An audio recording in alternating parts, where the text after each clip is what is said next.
What is going on, everyone? Happy Monday. I alluded to a bit of investigation going on. Not like I don't want to, it's not like this huge, crazy deal, but it's an interesting thing to look at.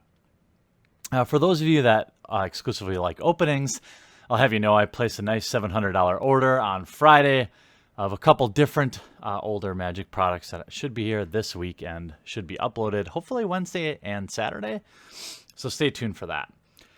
I've been talking with a lot of people in the Magic community, large stores, online retailers, local game stores. And about a month ago, I came across a particular seller when Ixalan was coming out. And they had sold, 1,000 boxes or something like that. They were selling boxes of Ixalan on eBay as a pre-order for $80 with free shipping. And I actually had asked Rudy, I said, hey, what's going on with this store? How are they even making any money? And his reaction is why I started to try and gather some information. He had said basically, like, this is one of the most controversial sellers there is. This is an issue in the entire Magic the Gathering space. And I want to start off by saying, I can't say for sure they're doing anything wrong, but I'm going to say that the numbers look weird.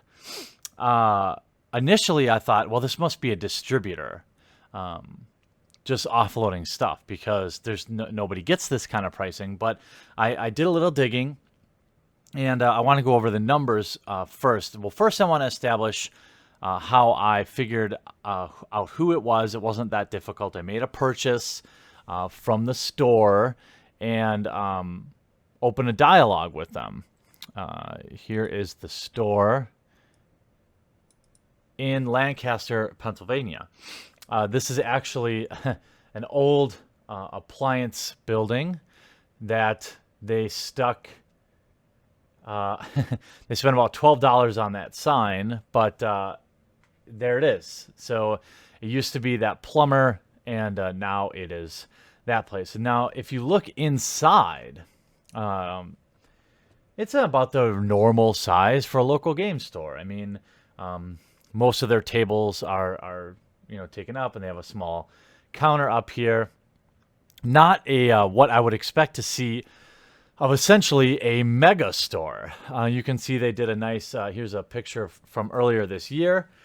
Really good showing at their Pokemon tournament. So they probably do a good amount of local business. But again,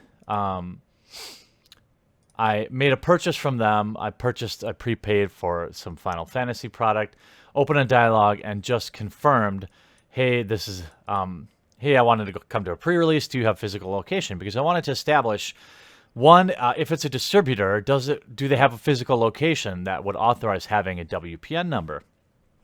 And certainly they do. This address they gave me, Sports and More, is the eBay seller. I'll probably send them a ton of business right now because not a lot of people even know that they're selling the stuff so cheap. But then I, of course, did the Google Earth, and here we are. This is actually under its old sign. Looks like the last time they took a picture was in 2011, but you can see it's the same building. Nice crew there. So what I wanted then to try to understand was I've been trying to look, of course, for anything like this out there because at minimum, what selling, mass boxes at $80 is going to do is it completely depresses the market. So now that we can confidently say that, in fact, Sports and More on eBay is this local shop, I think that rules out that it's just like some shady distributor selling stuff, which is what I originally thought, because I want to go over some numbers with you. When they pre-sold Ixalan at $79.99, I talked to some mass eBay sellers to get a good idea of what the fees are. So most likely, being a top-rated eBay seller, they're paying roughly a 7% transactional fee, as well as a 1.9% fee for PayPal. So a total of 8.9% off the top. Now, if they pay anything more than this makes this number even more alarming. So when you're pre-selling for $79.99, you take away the $7.12 fee. And then I talked to somebody who ships a lot of Magic booster boxes in the mail to get an idea of what they're paying for shipping. He said $5.50 would be fair to use. Now, of course, these numbers could move around by a dollar one way or the other, and that really might be enough for them to have some sort of margin. But when they're pre-selling, using, I think, very fair numbers for fees and shipping, that means their cost basis, meaning they don't pay any money to keep the lights on. They don't pay any employees to pack the envelopes. They don't pay anything to rent the building. They don't, this is no overhead whatsoever. Their cost basis is $67. Now, the lowest price I could find for any new set coming out would be to buy directly from Wizards of the Coast for $75.98. So I'm supposed to believe that Sports and More is losing $8, nearly $9 a box, times 1,000 boxes at pre-release. I don't buy that.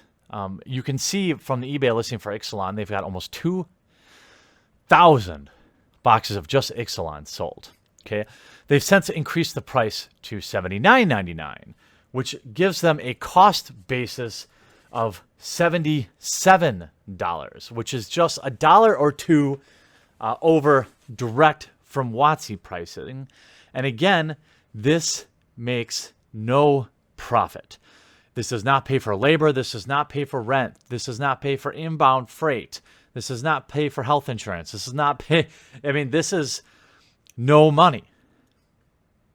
So who is Sports and More? And when you dig around, you see they actually move a metric ton of product, not just Magic the Gathering, but they have Pokemon booster boxes for in the 80s. So we're talking about an operation based on my estimation and the best estimate that my insiders could give. Somebody that moves 5 to 10 pallets of product a month. You would need a space much larger than the space they have just for your shipping materials and your inbound and your outbound and all this stuff, okay? Not to mention the space that they have looks like it's about 80% taken up by tables. So now we have rent for what must be a second location. They must be paying for some additional storage to ship in and out all this extra product.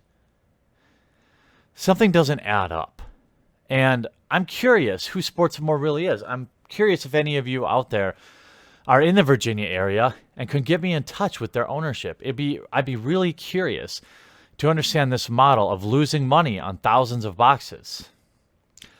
Or do they have some weird relationship with a distributor that's selling them boxes below cost? That seems unlikely. Are they, in fact, a distributor who's siphoning off boxes? I don't know. This is a mystery to me. I don't understand how you can pre-sell boxes with a cost basis of $67 when the cheapest anyone can buy them for is $75.98, $76. At $79.99, even if they were paying no fees to eBay, they're still losing money to ship it on their pre-sale price. So to me, I can be 100% confident that they are paying less than any Magic retailer in the entire United States. And they are depressing the value of Magic cards. Now, I think they are doing a great thing for Magic players who want to buy $80 booster boxes, but they're killing local game stores. And I don't understand their model. Something fishy is going on here, and I'm curious. Now, I can't say unequivocally. I can only say this is, of course, my opinion. But if you do the math, if you're pre-selling at $80, they are losing several dollars. And you can't even argue. Like in a car dealership, they'll advertise a loss leader and then try to sell you something else when you get in the store. But that's not how eBay works. People are buying single boxes for $80. And even right now, $89.93. If I pull up their listing, right now, we can see they're selling for $89.93, free shipping. The listing, however, doesn't say where it's coming from. It says item location, United States, United States. But we know they're in Virginia. Are they some sort of arm of Massdrop? I don't know. But who is Sports and More, or MVP Sports and Games in Redmond, Virginia? They've got some exclusive pricing that literally no other local game store in the entire world gets. And they're operating out of what looks like about a 1,000 square foot, 50-year-old building. Something doesn't add up here.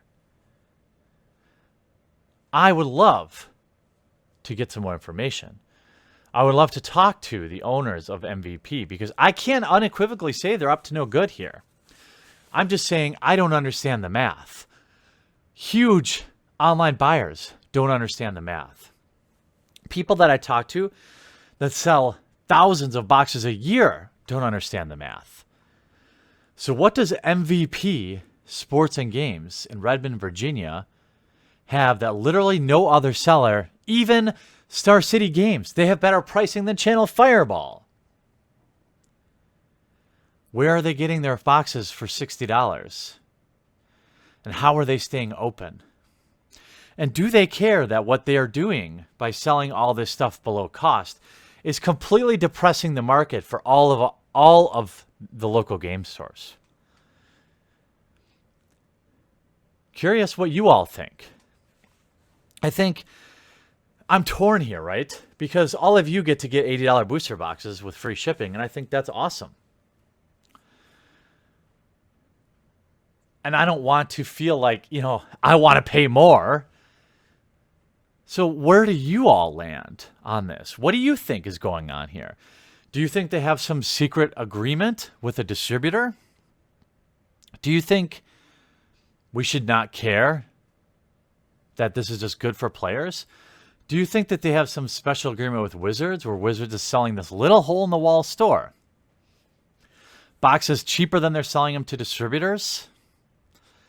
I don't understand. There's something fishy going on with MVP Sports and Games, and I don't really know how to feel about it. I look forward to hearing all of your comments in the comment section down below. We'll see you Wednesday.